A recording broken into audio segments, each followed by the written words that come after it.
Good evening, class. Let's see. It is this week we're going to cover the physiology of the musculoskeletal system. So let's get started here. All right. So our objectives for essentially this chapter, or this module, is to describe the macrostructure, so the big stuff in the small stuff, the microstructure of the muscles in bone. Describe the sliding filament theory. This is always something that kind of um, uh, this is the thing. I think this is the guts of when everyone ever gets involved in exercise and fitness, and so I think this is going to be a good lecture, at least from sort of explaining some of the fundamentals of this sliding filament theory and how we can kind of think about it from a performance and or fitness weight training perspective, and then describe the specific physiological characteristics of different muscle fiber types and their involvement in different sports. So good module this week. I think you'll enjoy it. I hope. Fingers crossed. All right, so moving on to skeletal system. So we've briefly looked at the skeletal system in our introductory lecture on the sort of fundamentals of human movement science. So not going to go through the bones. There's no real expectation for you to memorize that. I mean, generally you should know the major bones of the body, especially if you're talking about working with athletes and clients and training them, right? We need to be able to know the basics. It is the mechanical lever system. It's going to be very instrumental and critical because obviously the connective tissue muscles, fascia system, tendons and ligaments, etc., are going to pull against this system and generate our force production. So we have obviously the anterior view here on the left, the posterior view on the right. This is a male. Generally the same between males and females. Some minor differences in structure, but also genetics are going to play into that. Even intergender.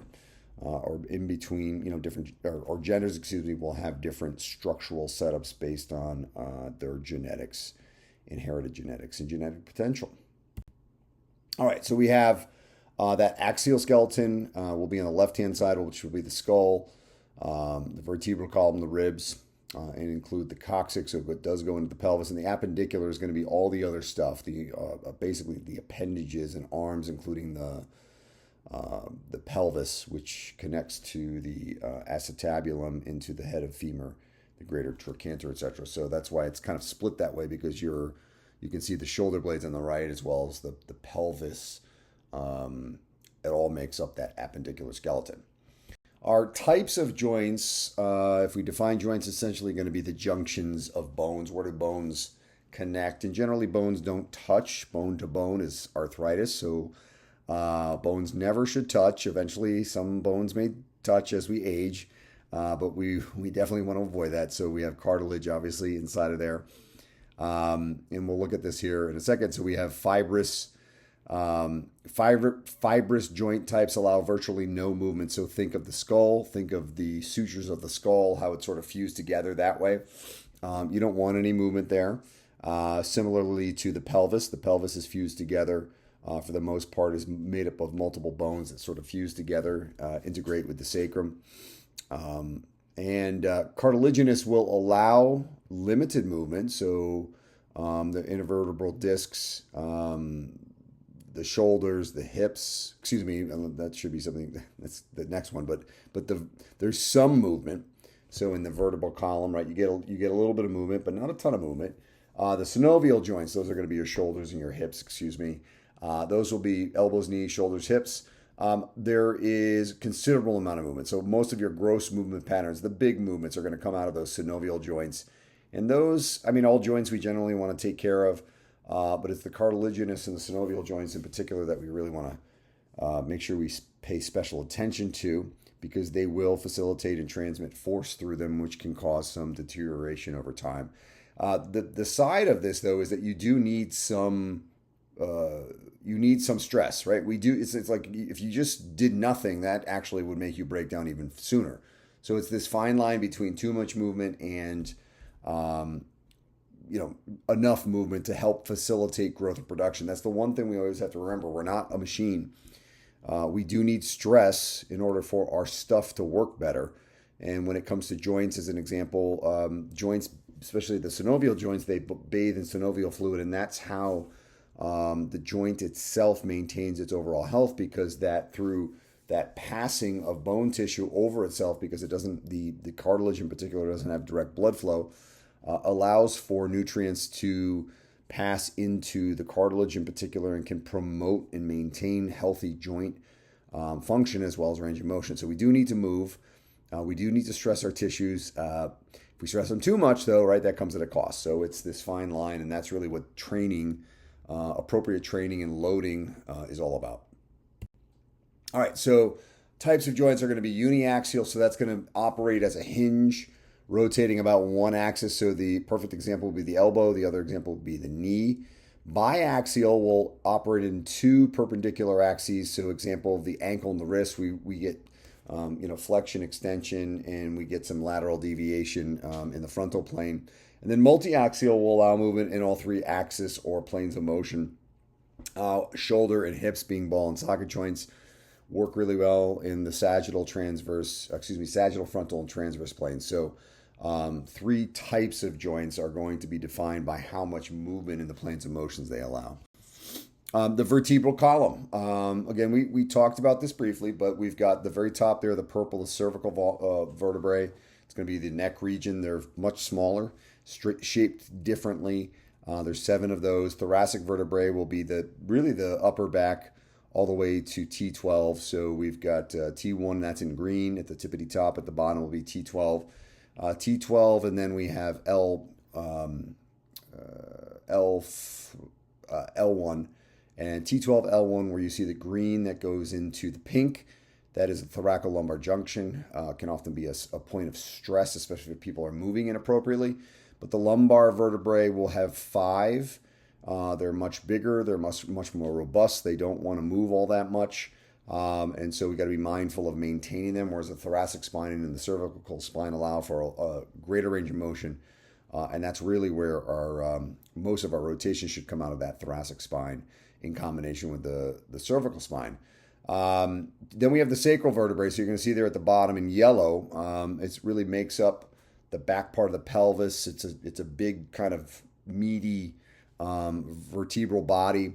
And then the coccygeal vertebrae, or the vestibular tail, or the tail, which is basically the rest of that coccyx. Again, this is all fused. They should not move all that much.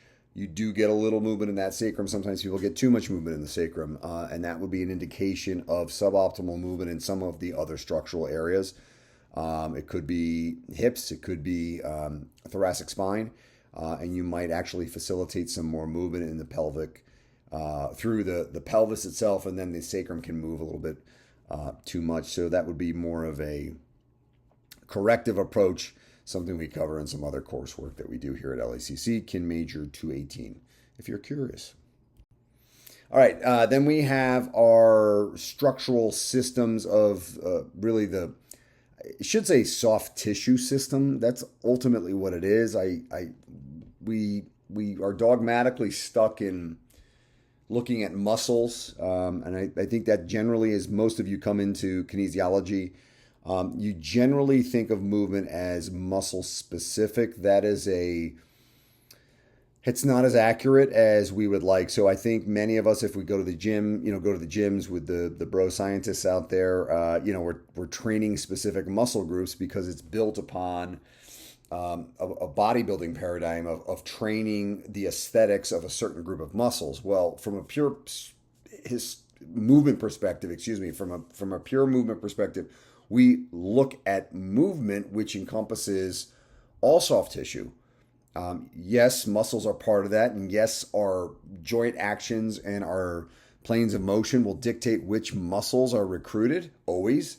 Not the other way around. I mean, technically, yes, you move a muscle, it's going to move a certain way. But our movement selection isn't organized neurologically by muscle part.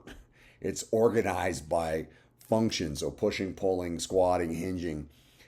through movement. So it's something that many of you, if you're new to kinesiology or if you've been with us for some time, it's making a lot more sense. But those of you that are new to kinesiology, this is just a reframing of the system. I'd like you to consider that the muscular system probably isn't the optimal term because there's more than just muscle. So as the slide says here, there are skeletal muscles. It's part of each skeletal muscle is an organ that contains muscle tissue, connective tissue, nerves and blood vessels. And then we have fibrous connective tissue or epimysium that covers the body's more than 430 skeletal muscles. So what you're seeing is kind of an example up here on the upper above me. Is that's going to be skin or epidermis, the top layer, and you can see the blood supply. And then you see sort of this collagen matrix, which is really the fascial connection. And then you see the muscle below it, and around each of those muscle fibers, you see the pink, you've got white stuff. And that's going to be all of this connective tissue and fascial system, which is important and does matter to the point that if you keep the fascial systems connected, we've historically dissected bodies, especially from a muscle anatomy perspective, muscle by muscle. But what we've done in the last 20 years, not myself in particular, but what's been done is we've started to identify if you keep the connective tissue, this collagen matrix stuff called the fascial system intact, when you dissect, you see these long lines. So on the lower left, you see the posterior side of the human body there. That's the superficial back line. It goes from the brow of the skull, the brow ridge, of the skull, all the way down through the neck, through the lumbar extensors, through the greater tubus ligament, through the hip, through the hamstrings, into the gastroc, into the soleus, into the Achilles, into the plantar fascia of the foot. It's long, continuous lines. And it's sort of shifting the way we think about, and that's one example. There's about 16 or so myofascial meridians that when you keep the connective tissue intact, which is the muscles as well, you see these long slings. These long slings are trainable. These long slings allow us to move optimally when they are fully able to express themselves. And so we see superficial back line, superficial front line, arm line. So there's several of these, and it's changing the way we think of things. So I want you to think more about, at least in this course, because I'm not going to go into we're not going to get into the nitty gritty of the anatomy. I don't think it's even useful at this point. But to think about movement more along these big meridians, because that's really how global movement happens. And there's ways to optimize that in some more detailed training. As you go a little bit more get deeper into this work. All right, so here is that cross section. If we kind of blew up what we just looked at, and this is what you traditionally will see in any anatomy book, and you'll see the epimysium, which will be that outer layer. So if you look at the muscle itself, and you see over to the left, the third thing from so it says tendon on the top, and you can see the muscle belly, and then it goes to the epimysium, which is the deep fascia. But then you see the endomysium after the fasciculus, the endomysium, which is going to be between fibers, and then you're going to get down to the paramysium, around each of those fascicles, which will be the bundling of these different muscle fibers. So the fascia, it goes all the way into individual muscle fibers. Fascia connects to every single cell in the body, not just in the muscular system. So it's a very integrated system that transmits information to and from the muscles to some extent and initiates often before movement. But this will be more of a traditional view of when you're looking at muscular anatomy. They will always you'll always see this, and it is a good visual, but what it sort of omits, it really compartmentalizes everything in an attempt to describe everything, which is fair. But what I want you to think back to is look at how the whole entire muscle structure funnels right into that tendon. And there is no real deviation between the tendon and the muscle itself. So you have to think of this, you're almost better, even though I know in anatomy you're going to learn it and break it apart and learn all the parts. it's almost better to think of it as a bunch of stuff that goes to one point. Because that's ultimately when we get into the training side of it, the practical side of it, the individual stuff doesn't matter that much. The parts are not what we're training. We're training the whole. And by default, training the whole gets a certain adaptation depending on how we set up our program. So think of it as a little bit more big picture. And I think that, well, for some of you, are like, man, this is complicated. It's easier. It's just easier to think of it as the whole. You're not going to get into the nitty gritty unless there's some micro trauma, right? And that's where you need to know what's going on anatomically, especially if you're getting into physical therapy, athletic training, to some extent occupational therapy. Certainly if you're going to be a physician or orthopedist, you're going to need to know the specifics, because when small stuff breaks, you have to be able to understand the mechanics and the structural integrity of that, and how are we going to restore that. But when we're talking about training, we're talking about moving, we generally want to think, because we're assuming everything's healthy, that this is yes, they're pieces, but really we're training the whole. That's how we really want to think about that. So I hope that helps the way you approach learning anatomy. Realize that you're going to have to put it all back together and train the whole thing, not the parts. All right, so here's another part. Speaking of parts, it's the motor unit and how it connects into the muscle. And this is a blown up version. Obviously, the motor units are not this big. The muscle spindle over there, the muscle fibers, that's a whole muscle belly, so that would be a big one, but they've sort of blown this up. So generally, by definition, a motor unit's going to consist of the motor neuron, and that's an individual, that's that thing on the left, and the muscle fibers that it innervates. And all that means is the muscle fibers that it connects to in that neuromuscular junction, which is connecting to the muscle belly in the middle there of the muscle. There are typically several hundred muscle fibers in a single motor unit. However, there are some individual motor units depending on how fine detailed the muscle needs to happen. And we'll look at that in a second. Here is a sectional view of a muscle fiber. And I think it's a nice visual. So you see the sarcolemma is the white stuff, and then the yellow tubes are going to be the sarcoplasmic reticulum, which will contribute sort of some of the chemical reactions. You're going to see on the top the purple mitochondria are going to be interspersed there. And we talked about, right, if you have a lot of mitochondria and a lot of cross-sectional protein fibers, which is going to be that myofibril lower left. That is, if the more of all that stuff you had, right? We talked about if you're going to have high endurance and high strength, capacity, power, like there's no room. So remember, we talked about training. We get what we train for, and if we train for more strength, we're going to have more cross-sectional myofibril activity. If we train more cardiovascularly, we're going to have more mitochondrial density in each of the muscle fibers, and maybe smaller muscles in because of that, because the mitochondria have to go somewhere. So this is a good example of one of those kind of tubes and what it looks like, and the importance of spacing. We only have so much space in this area.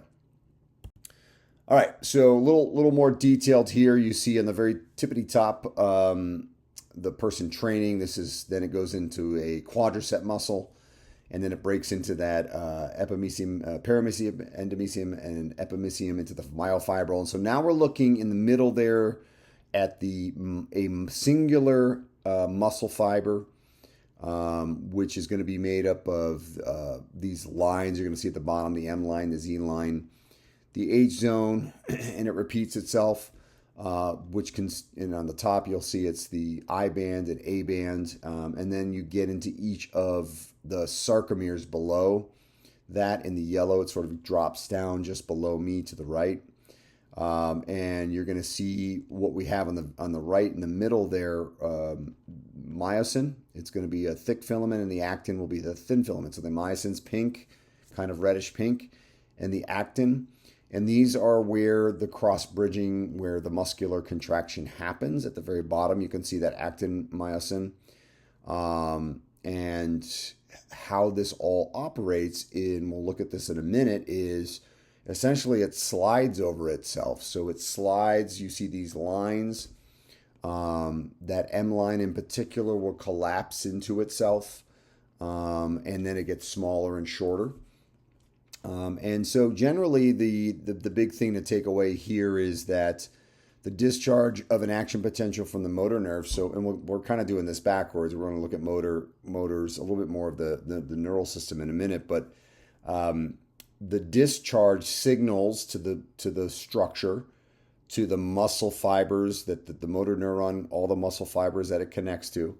There's this release of calcium from that sarcoplasm, which was that yellow sort of tubing, and sarcoplasmic reticulum into the myofibril, causing tension development. And we'll look at a little video of this, but those myosin, the heads, they look like little fingertips, right? Those heads actually will then be attracted to the actin and start to actually pull and kind of lock in. And then when it runs out of calcium, it releases.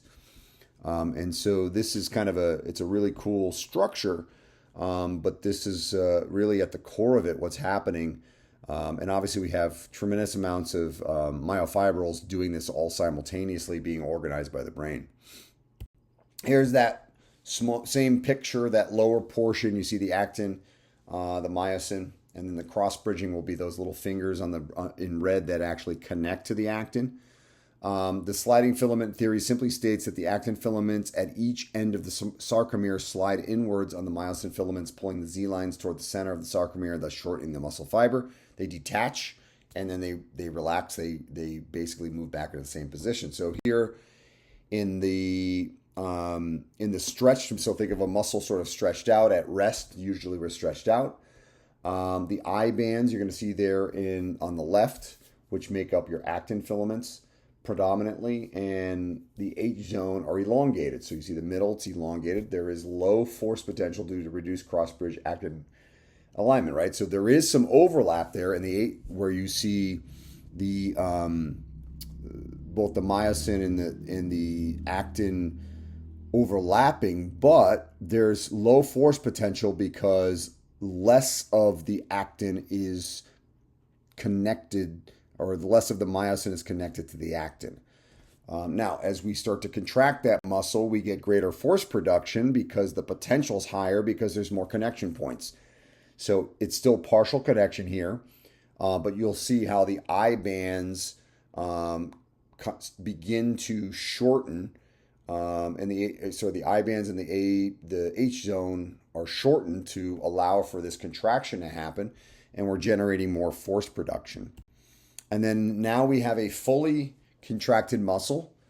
There's low force potential here because there's nowhere to go due to reduced cross-bridge alignment. So it's this middle ground. The middle ground is where we have the most cross-bridging. And if you think about the middle ground of the previous slide, where we are challenged the most is when we need the most force production is when the loading is furthest away from us. And think of the bench press. I think that's the easiest way to look at that, right? When you press up, the beginning of the motion from the bar of the bar on your chest, pressing to that, what we call the sticking point, right? The middle, that's when you're contracting. You have the highest amount of force production. That's the hardest point, right? So you're going to work really hard. Then it gets easier as the muscles end up in the fully contracted position, which is good because we're running out of ability to contract any further. Now, there's 5 phases. So we have that resting phase, which we saw in the beginning, the excitation, contraction, coupling phase, the full contraction phase, and then it's going to release. We have a recharge phase and in a relaxation phase. Really the rate limiting step is going to be the calcium. Calcium can only stick around for so long before it's used up, and then those cross bridges essentially unattract. There's like an affinity where they kind of connect in, the actin myosin connect in, and then it pulls on it and then it releases once the calcium is depleted, and then that calcium store has to be reinitiated, and then the process starts all over again.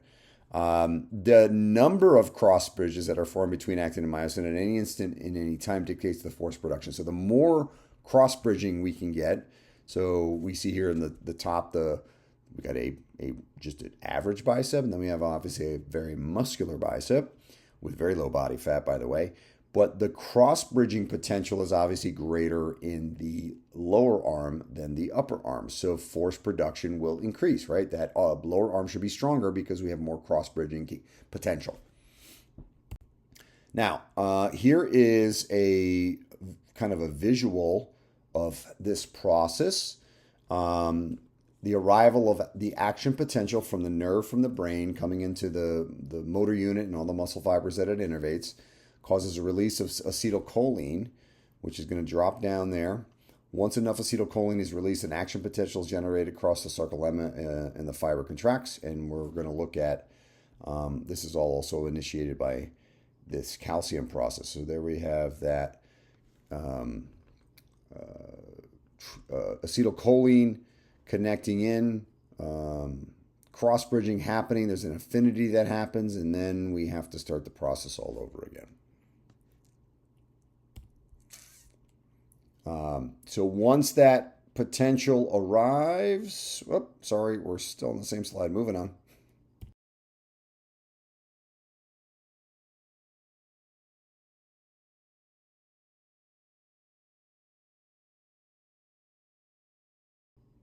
All right, here we go. So the extent, when we talk about sort of the activation of muscles, really the extent of control of the muscle depends on the number of muscle fibers within each motor unit. Remember that we can have multiple motor units, or excuse me, multiple fibers connecting to a motor unit, which is in the case of typically the larger muscle groups. So things like the quads and the glutes. You're going to have a really big, powerful motor unit that's connected to lots of muscle fibers. Versus use the muscles of the eye as an example, right? The muscles that move the eyeball around, right, are going to be very fine. It may be a 1-to-1 ratio, and so you're going to have, but not particularly strong, but very, very precise. So it's this: the more muscle fibers that are connected to it, it's going to have obviously more force production, but less precise, whereas precision requires a little bit more detail and is going to obviously for fine motor control. Muscles that require less precision may have several hundred muscle fibers served by one motor neuron, but that's going to be a really big motor neuron compared to the muscle fibers of the eye socket, as an example. They're going to be much smaller. All right. So another concept that we need to just sort of be familiar with is this all or nothing principle, in that all of the muscle fibers in the motor unit contract and develop force at the same time. So it's not that the small ones, the big ones, they all turn on, but what happens is the small ones run out more quickly. The big ones have to take over. So there's this sort of ramping up. There's no evidence that motor neuron stimulus causes only some of the fibers to contract. And similarly, a stronger action potential cannot produce a stronger contraction. So this action potential, again, is the signaling coming from the brain through the spinal cord out through the nervous system. So can action potential be trainable? Can we make that faster? We can. That comes through training, but also structure. So we have diameter of the axon. So the bigger it is, the more information, like any kind of cable, right? The bigger a cable is, the more powerful, the more information, the more electricity can be transmitted through it. How much insulation happens. So the more myelin in the actual motor unit, the better, because it actually insulates and allows the signal to move more quickly. And then finally, how much action potential can be generated. It depends on the structure through which it's passing, but it can be anywhere from 0.5 to 100 meters per second. So can we train things to get fire a little faster? Sure. In our first 6 weeks of training, if we're deconditioned, usually anywhere from 4 to 6 weeks is what we call neuromuscular adaptation. So we'll get stronger. We'll get you'll just basically get stronger from doing stuff. There is no physiological change, but the organization is changing. And some of that is because you're improving action potential and recruiting, meaning those large motor units are now better able to connect to those muscle fibers, the innervation point, and really turn on more quickly. So there's really some, think of it as neural self-organization. After 6 weeks, anywhere from 4 to 6 weeks, then we start seeing the physiological changes where muscles get larger. And that's all going to be dictated on the type of muscle fiber, which we'll look at next. So we have type 1s predominantly. These are the three types. These will be the three types.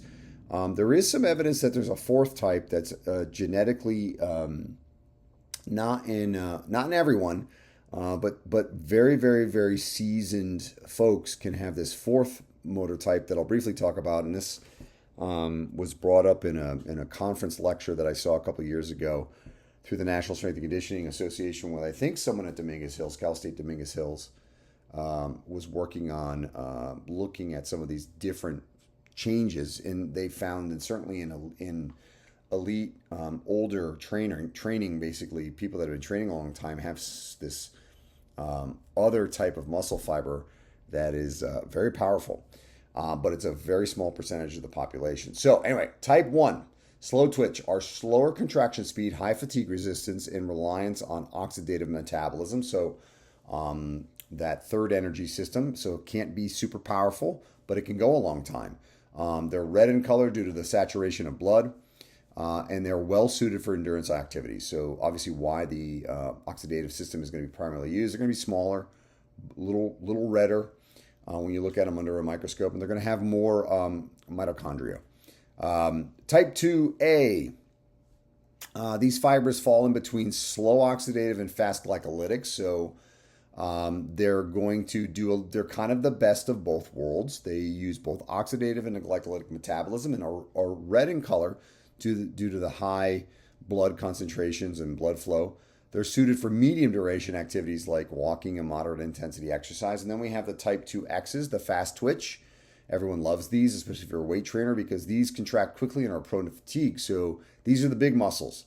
They primarily rely on anaerobic glycolysis. So little or just basically the creatine phosphate system, right? So, or the phosphagen system. So not a lot of oxygen at all being utilized, and are white in color due to the low, basically myoglobin or red blood cell concentration. They are best suited for short burst intense activities, obviously like sprinting and weightlifting, and they're bigger. And then there's those other ones that, it's a little bit of a newer concept, and those are going to be very, very powerful, even more powerful than some of these type 2Xs. Now, your type 2As can, you might say, well, when I train, how do I get stronger? If I have again, muscle fiber type is really going to be dictated by genetics. So thank your parents. It's not your fault. Thank your parents. And what happens is the type 2As, as we're training, let's say we do more cardiovascular stuff, more endurance work. Type 2As start to look more like type 1s. And if we do more resistance training, type 2As start to look more like type 2Xs. So those type 2As can kind of transition and resemble those others. But ultimately, our type 1s and our type 2Xs are going to be finite in that that's all we have. And that's going to be genetic as well. So this is a kind of a nice chart. It gives you a high-level overview of the muscle fiber type and what are the characteristics, meaning, how many motor neurons on the left, the motor neuron size, the recruitment threshold, the nerve conduction velocity. So you can kind of go down here, kind of looking from top to bottom. Type 1s across type 2As, type 2Xs. Motor neuron size is obviously small, and then it gets very large. You see that on the right, the type 2Xs are going to be much faster. They're going to have a much higher threshold. They're going to be much quicker speed. Fatigue resistance is going to be terrible. Endurance, terrible. Force production, high. So again, think about the weight training that you would be doing. This is heavy, high intensity resistance training.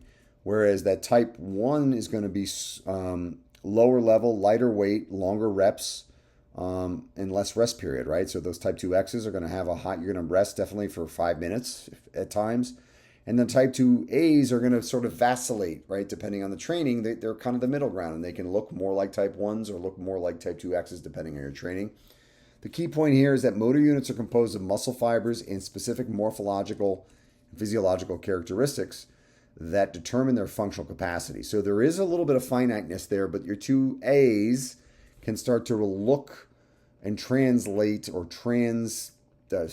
change and looking like more like ones and twos. So none of us are stuck to, basically what our genetics are, but ultimately our genetic potential will be determined by a lot of this stuff. So how high endurance we can be and versus how powerful we can be. Now, motor units, and a lot of movement here. This is kind of a fun one. Motor unit recruitment patterns during exercise. The force output of a muscle can be varied through the change in the frequency of activation of individual motor units or change in the number of activated motor units themselves, which will connect to more and larger muscles. So 2 examples. We've got tweezers on the left. We've got a snatch, Olympic high-level, world-class weightlifter. Obviously, the recruitment, muscle recruitment, so we're going to have type 1s on the left. Depending on how long you do it, you might have a little bit of type 2As. And then obviously on the right, this gentleman is just going to be type 2X all the way. And he's going to have trained his body to be very, very dominant in that the type 2As are going to look a lot more like type 2Xs. And he's probably got some genetic advantages that most of us don't have, like some more type 2Xs. But he also has some structural advantages too. He's a heavyweight, but he's got the ability to move very rapidly, right? So generating force production and action potential. He's trained a considerable amount of time, so all of these things are very hardwired, but he's able to move very, very quickly through training, historical training, and developing the technique to do this particular lift. All right, moving on. We have another thing that we have to kind of unpack is what this proprioception, this idea, the awareness of movement in space. And so proprioceptors are essentially specialized sensory receptors that provide the central nervous system with information needed to maintain muscle tone, like how much contraction is happening, and perform complex coordinated movements, so how to organize. We have muscle spindles, which primarily detect the changes in muscle length and the rate of stretch, helping the central nervous system maintain balance, posture, and coordination, so constantly evaluating. They are also involved in the stretch reflex, so when we actually stretch a muscle out to a certain length, they contribute to smooth and controlled contractions of muscle during any kind of movement and tell us that information about where the muscle length is in space. When a muscle is stretched, there's this deformation of the muscle spindle that activates the sensory neurons, which sends an impulse to the spinal cord where it synapses with a motor neuron, causing muscles to contract. So we've got this, hey, we're going far, stop. And if you ever tried to stretch someone, use a hamstring, you can feel the stretch reflex kick in. You get to a certain rate or a certain end range of motion where body's not going to let you go any further, because if it does, you're going to tear the muscle. So we have the muscle spindles giving us this information, and then we have the Golgi tendon organs, the GTOs, which are also in the proprioceptor family, located in the tendons. So it's a little further north and south of the muscle belly. And that helps the body sense and regulate overall muscle tension. It occurs in a series attached to the end with extrafusal muscle fibers. So you can kind of see the anatomy there.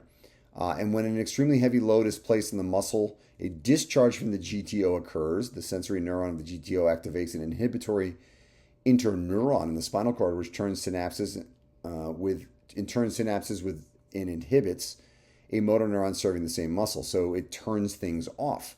It essentially prevents overcontraction and potential injury mechanism. Now, this idea of another piece to proprioception is knowing where your body is in space. And if anyone's taken my exercise, Kin Major 117, we often talk about how do we know where we are in space? Well, these organelles are feeding our nervous system, so I don't need to look at my hand. I know exactly where it is. It is behind my back. I actually can tell what part of what region of my back it is without looking at it. Now, imagine, this is where it gets interesting, if you didn't have proprioception or had disconnection to proprioception. This is a rare phenomenon where people do not know or cannot feel where their body is in space. So think about walking, for an example. You do not have to look at your feet to do all the intricate movements of walking. The gait cycle, right? Heel to toe, the relaxation of the arch, the dorsiflexion, plantar flexion of the foot. This is all happening subconsciously, and we're getting all these cues from the different proprioceptors. But in the case of individuals who have some sort of neural trauma, or essentially a disease, it's very rare, but it can happen, and they actually can lose proprioception. There's this really interesting video, if you ever Google it, called "The Man Who Lost His Proprioception," and he essentially was paralyzed until he taught himself how to rewalk by looking at where he was going.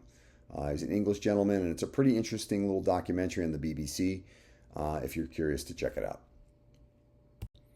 All right, so how can athletes improve force production? Obviously, force production is a product of muscular contraction. So, well, first and foremost, it's incorporate phases of training that use heavier loads to optimize that neural recruitment, right? It's about, resistance training is about, and cardiovascular training is about manipulating the nervous system, which in turn manipulates the musculoskeletal system and facilitates all of these changes.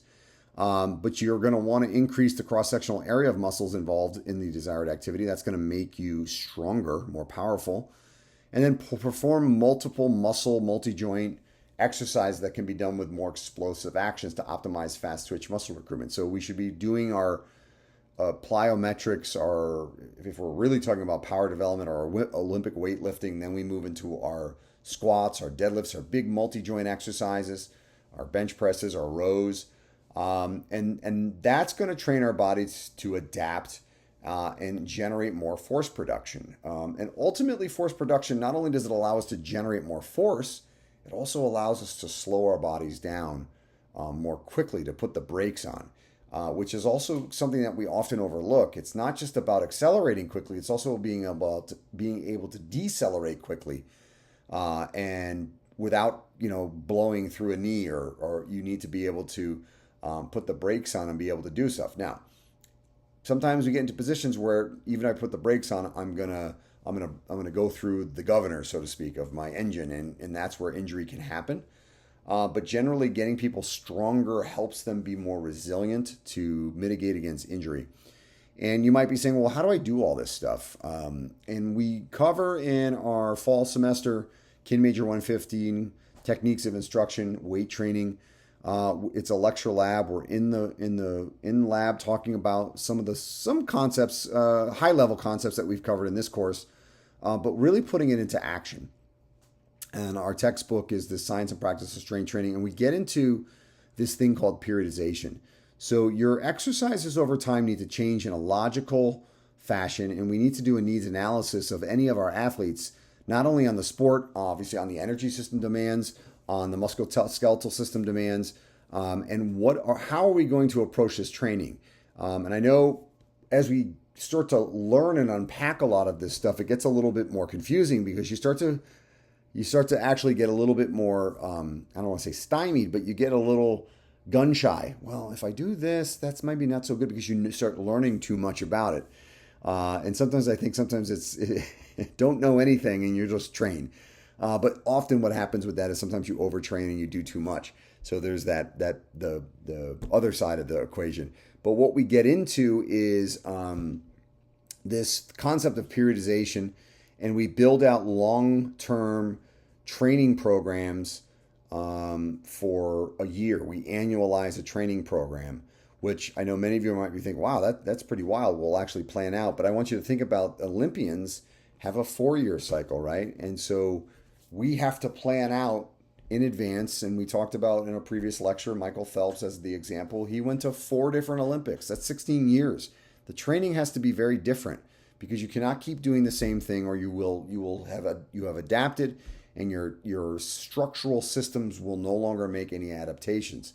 So tweaking things logically, progressing exercises, knowing when to progress an exercise. This is the coaching art form. This is all kind of the stuff that we cover in our 115, as well as getting into the weight room and using all the equipment. So if you're unfamiliar with the weight room, we're going to make sure that you feel secure and safe with all the lifts. You're going to practice all the lifts. And we're then going to get into really how to logically structure a long-term athletic program, whether it's just for general fitness or performance. So I hope you can sign up for that. It's a great course, happens in the fall. And obviously, we have different courses that happen throughout the semester. If you have any questions, please email me.